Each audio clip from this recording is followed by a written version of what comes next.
À l'heure des bulbuls.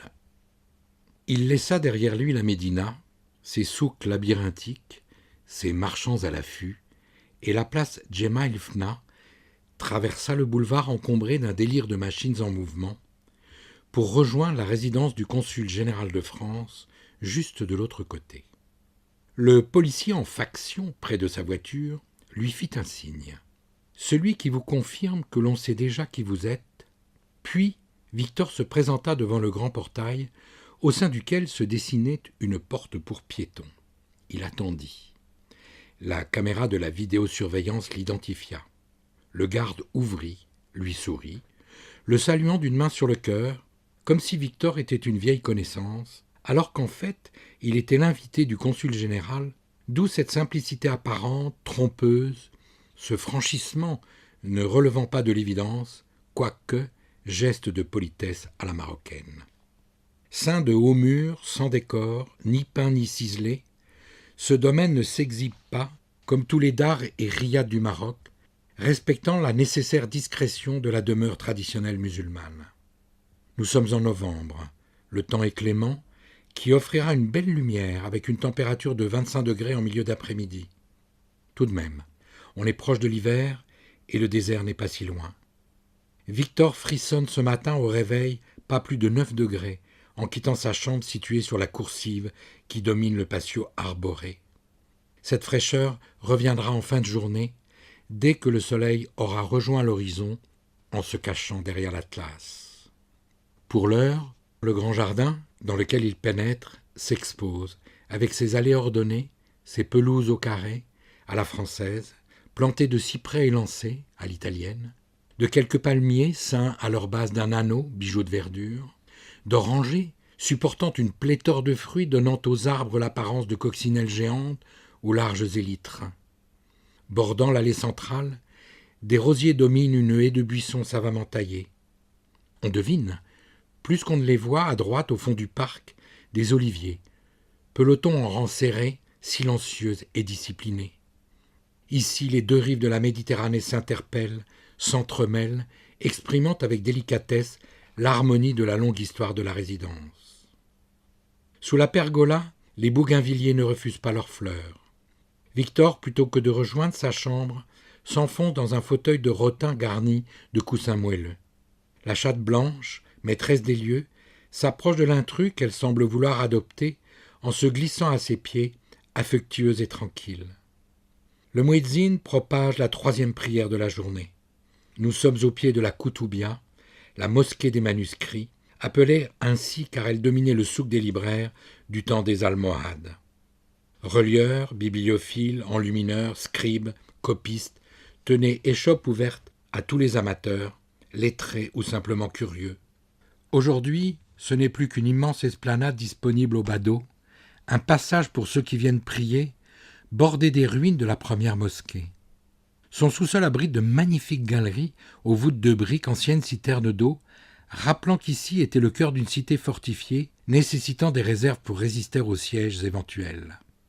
La ruine du palais de pierre, Ksar el-Hajar, en limite, s'affiche, témoin silencieux de l'autorité des Almohades, les fondateurs de Marrakech. Le minaret surplombe, s'impose à la résidence du haut de ses 77 mètres.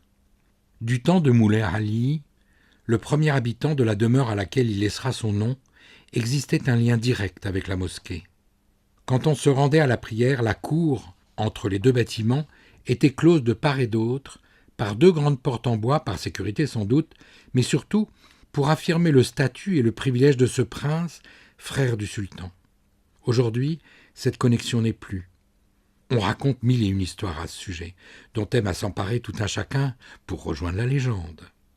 Puisque des chrétiens occupent cette dare devenue résidence, alors la raison du lien devrait s'éteindre. On verra que la réalité est différente.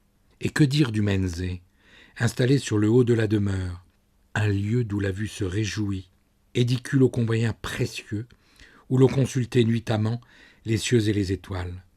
Est-ce pour effacer cette promiscuité qu'il fut détruit ? On ne le saura pas. C'était à partir de la 3e prière et jusqu'à la 4e que Moulay Ali, homme cultivé, accueillait en sa maison, outre des oulémas et des soufis, des intellectuels, des artistes, des écrivains, aux fins d'échanger, de confronter, de présenter musiques et poèmes, relations scientifiques et créations artistiques, une sorte de salon littéraire, servi par une immense bibliothèque, un moment de grâce qui marqua le lieu de son esprit et qui revit aujourd'hui après de longs silences. Adossé au palais, face à ce parc si tranquille, Victor rêve, en silence. Seuls quelques bruants striolets pépillent alentour. La chatte appelle des caresses. Le veilleur est devant son écran de contrôle, même s'il n'y a pas à 7 heures de visiteurs. Les ombres s'allongent, les cyprès s'assombrissent, le parterre des oliviers noircit, l'ocre des murs d'enceinte se ternit, la journée se fatigue et attend que le soir la supplée, il commence à faire frisquer. Soudain, une cacophonie abrupte, des sons entrecroisés pénètrent le jardin. Il est un blinz, un cyprès en Darija, le parler du Maroc. Différent des autres, près du mur opposé à la pergola, squelettique, une silhouette rugueuse dans l'harmonie du site. Ne voilà-t-il pas qu'il vient à s'épaissir d'une nuée de bulbules des jardins, sorte d'étourneaux, bruyants, venus s'installer pour la nuit. Ils sont si nombreux que l'arbre retrouve en cet instant toute son épaisseur. À peine se sont-ils calmés que les haut-parleurs du minaret s'activent pour la 4e prière. Le muezzin psalmodiant l'appel à la prière qui atteint l'homme du Nord, resté au ras du sol. Cette jonction de l'oiseau et de la foi intrigua Victor. Il alla le lendemain en faire part à Moulay Hassan El Alaoui Azi, le conservateur de la mosquée Koutoubia. Celui-ci le reçut dans la maison attenante au sanctuaire, seule partie accessible pour un non-musulman une fois déchaussé. Il lui raconta qu'il était là, qu'il succéda à son père Moulay Abderham le jour de sa mort, le 4 novembre 72. Il lui dit combien, depuis l'origine de la résidence française, la relation entre son père et lui aujourd'hui, avec les consuls, est restée constante et chaleureuse. Le voisin est un frère, me rappelle-t-il, en citant le Coran. Après le thé à la menthe, les amandes et autres fruits secs, vient l'apaisement de la curiosité de Victor. Les oiseaux, quand ils se couchent, rendent hommage aux dieux et appellent alors le muezzin pour la prière. Son sourire affable conclut la visite. Mais revenons au jardin. Ne sachant pas encore ce qu'il apprendrait le lendemain, Victor écoute ces sons qui se succèdent. Le soleil décline, se cache derrière l'écran, cette terre enduite de l'ocre rouge sur fond jaune, le crépuscule flirte avec la nuit qui s'approche. C'est alors que lui parviennent, accompagnant un halo de lumières urbaines, les rumeurs confuses de la cité. Les bulbules se sont tus, relayés maintenant par les bruits d'une foule qui gronde jusqu'à couvrir la voix de la 5e prière, celle qui annonce le temps du repos et défie celles et ceux qui ont investi la place Jemaa el-Fna, si proche. Un charivari énorme fait intrusion. Griots qui font dériver les mots de leurs contes, charmeurs de serpents soufflant leur mélopée lancinante, soufis en transe, flottant sur leur musique rythmant leur danse répétitive, klaxonnent des voitures et des motocyclettes luttant pour circuler. Ce magma de décibels a envahi le jardin.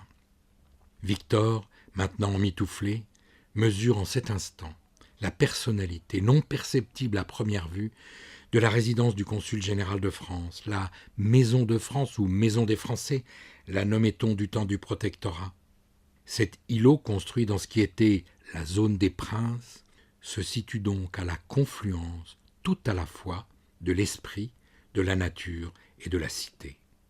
La chatte a disparu, Victor quitte son fauteuil, fait encore quelques pas dans les allées, regardant songeur vers le minaret illuminé, puis entre dans la résidence. Traversant le grand salon silencieux, passant ensuite par le patio, il emprunte le grand escalier au pied duquel se trouve une grande plaque de marbre où est gravée la liste des généraux qui officièrent avant le temps des consuls généraux, semblant continuer à monter la garde, un temps depuis longtemps révolu, et rejoint enfin son abri du moment, celui du temps présent.